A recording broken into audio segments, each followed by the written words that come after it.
අම්මලා තාත්තලා ඉන්නව දරුවන්ට කියනවා මේ අරුන් මෙහෙමයිනේ මෙවුන් මෙහෙමයි ඔවුන්ගේ ගෙවල් වල යන්න එපා ආශ්‍රය කරන්න එපා ගොඩක් දෙමව්පියෝ තමයි වෛරය ක්‍රෝධය පතුරන්නේ දරුවන්ට අප්‍රිය කරනවා දෙමව්පියෝ දැන් අපි හිතමුකෝ හොඳවත්තන්ට මතක් වෙයි අපේ අම්මා තාත්තා වයි කිය. ගෙදර ඉන්නවා කිය.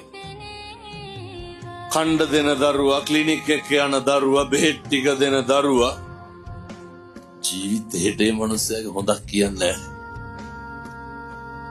අවුරුද්දකට සැරයක් ඔය සරමකු ජීවිතේකුයි හැට්ටකුයි සීනේ 250කුයි කිරිපිටි පැකට්ටෙක්කුයි අරන් එන. ඔය ඈත ඉඳන් එන කවුරු හරි දරුවෙක් ඉන්නවනේ ලොකු කවුද? අර කොහේවත් ඉඳන් එන මිනිස්සු. අර හැමදාම කණ්ඩ බොණ්ඩ දෙන දරුවා. දකින්නේ වඩු පාඩුනේ.